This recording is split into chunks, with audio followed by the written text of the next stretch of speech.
Hi there, welcome back.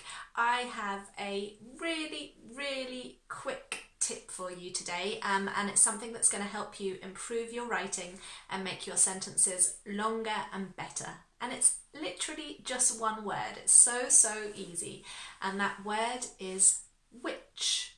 Okay, so this word is fantastic for adding extra information to your sentence. Let me give you some examples. If you go on holiday, you can say to somebody, we've just come back from Jamaica, which was amazing, okay? Or if you have a delicious meal, you can say, oh, last night we had spaghetti bolognese, which was absolutely delicious, okay? Or if you go for a run, you can say, oh, yesterday I went for a run, which was exhausting. So it is literally about adding some extra information to whichever topic you're talking about, and it saves you making two sentences. You're not saying we went to Jamaica, it was amazing. You're linking those two sentences together, you're taking out the pronoun and you're saying we went to Jamaica, comma, which was amazing.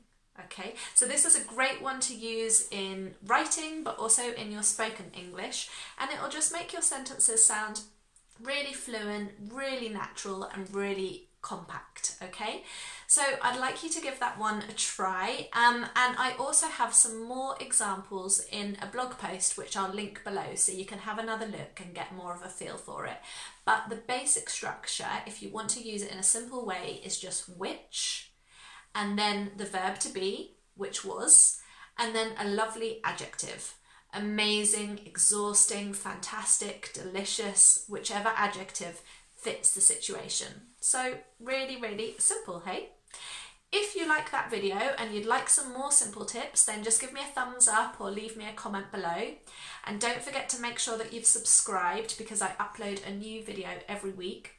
And you can also visit my website to get free weekly lessons, because I share other things with my subscribers that I only share with them. So I hope you'll come and join my email list, and I will see you in the next video. Bye for now.